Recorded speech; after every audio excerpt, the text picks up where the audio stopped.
Thank you for joining us back here at BTCS's channel, everybody. We're, of course, sitting here once again with Charles, and we have some exciting updates to dive into, including one about a dividend. But first off, Charles, how are you doing today?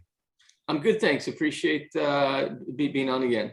Perfect. Glad to have you back. So yeah, let's kick off talking about this dividend. You guys are set to pay one in Bitcoin in 2 weeks. Tell us about how this works and how long has this been in the works? The idea has been there since, late 2014, early 2015. We announced it at the beginning of January. It was a kind of unique time when our, the fair market value of our crypto and the cash we had on our balance sheet were greater than the market cap. So it was a kind of a corporate decision, right? Of what do you do when you're trading at a less than your assets, and we have no debt. So, we made the board made the decision to pay out a 5-cent dividend and reward our long-term shareholders. And so, we also decided to do that in Bitcoin, right? We have more Bitcoin than cash. It seemed, we're not going to go out and buy Bitcoin to pay it out. We just have it. So it was a simpler process for us.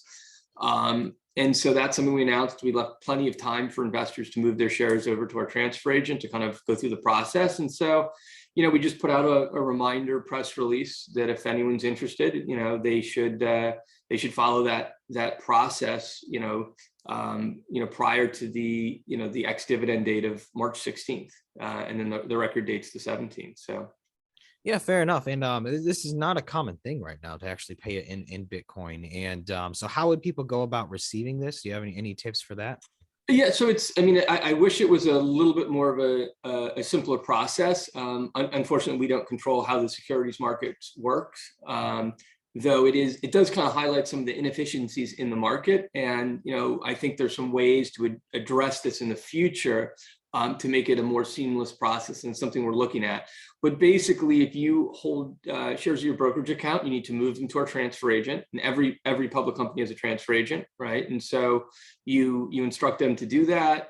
Each broker has a slightly different process. You probably fill out a form, and then you just basically do a DocuSign, electing to take it in Bitcoin, and you provide your Bitcoin wallet address. And once you've done those 2 steps, you've moved the shares and filled out the DocuSign, we will, after the record date, send you your, component of Bitcoin, right? Whatever that 5-cent equivalent is based on the price of Bitcoin on March 16th. So, each process is slightly different depending on your brokerage firm, but we've tried to give, detailed directions of how to do it at Dividend.com. So you can just go there, follow the directions, opt in, and you're kind of off to the races. Perfect. We'll have a link to Dividend.com right below as well, everybody. And if you guys have any questions about that part of it, let us know and we'll help you through it. But Charles, moving on to other news, you guys now have Solana and Polkadot support. Walk us through that a little bit. Yeah, so those are obviously top blockchains. Solana is a great chain with extremely fast transaction time. So there's a lot of applications that could be built on top of it, similar to Ethereum. And so we've added that to our, blockchain infrastructure platform, and we're excited to do that. Polkadot's another, top blockchain that allows for the kind of connecting multiple, other blockchains. So think of it as like the glue that can connect multiple blockchains for transactions. So, we're very excited to add that. We had also added Kusama a little bit before that, which is almost like it's basically the same code base as Polkadot, slightly faster, but allows for it's almost like a test ground, right, for Polkadot. So excited to add both of those. They're both very popular, and both of those we've completed all the technical work such that we can run validator nodes and include it in our staking as a service platform. So. We'll continue to, we have a couple on the roadmap that we're still working on that we haven't announced yet. So, we're following through on our plan to add, everything that we've mentioned in the past. Perfect. And as more are added, we will keep everybody updated here as well. And Charles, diving into the right now, Bitcoin is kind of playing a role in the world stage. And people are wondering, is Bitcoin going to be used to kind of go against sanctions at this point against Russia? Do you think it will be used? Do you think we can stop it? And how do you feel about it as a whole? I think it's, you know, it's been in the media. I know the White House press secretary has come out and mentioned crypto. I think it's a really interesting time for us as an industry to, you know, embrace the power of blockchain technologies, what cryptocurrencies can do, and make sure that they're used in a positive way, you know, for humanity. And what I mean by that is, you know, there's cryptocurrency getting sent to Ukraine, and you know, I know a lot of people within the you know, the sector believe in financial freedom, and that's something that we believe in.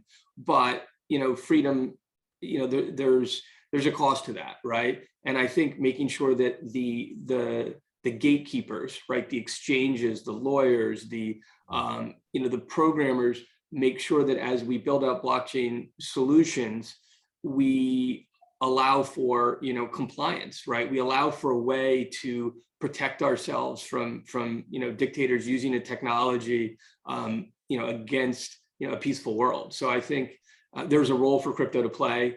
I think it's come into you know, the mainstream in terms of being a focus point with respect to, you know, is Russia going to use, you know, crypto to, you know, avoid sanctions? But I think there are on and off ramps for cryptocurrency, and more importantly, you know, like for example, Bitcoin, there is a log of every single transaction that's ever occurred, right? So there, you know, it is not anonymous, right? There are probably better ways to try to avoid sanctions in using cryptocurrency, right? Where you have a general ledger of every single transaction, right? You can literally follow the money. So I think education on the power of cryptocurrency, and I think, you know, hopefully a lot of the companies that operate in the space will realize the importance of, you know, having, you know, compliant programs such that we make sure that, you know, one of the tools that all governments that the world has is available in, you know, fighting for democracy. So I think that's really important.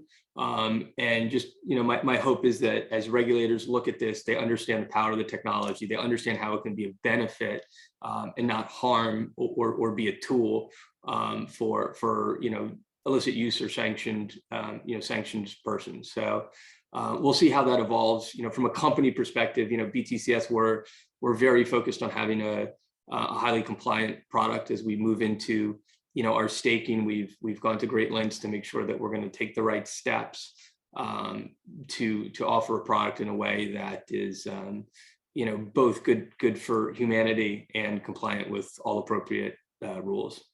Perfect. Well, thank you for the insight and the updates, Charles, and thank you everyone for watching. Let us know your thoughts and opinions, what we talked about here today. And if you guys have any questions, again, send them over to us. But for now, stay tuned for another video coming soon. Charles, have a wonderful day. Yeah, thank you.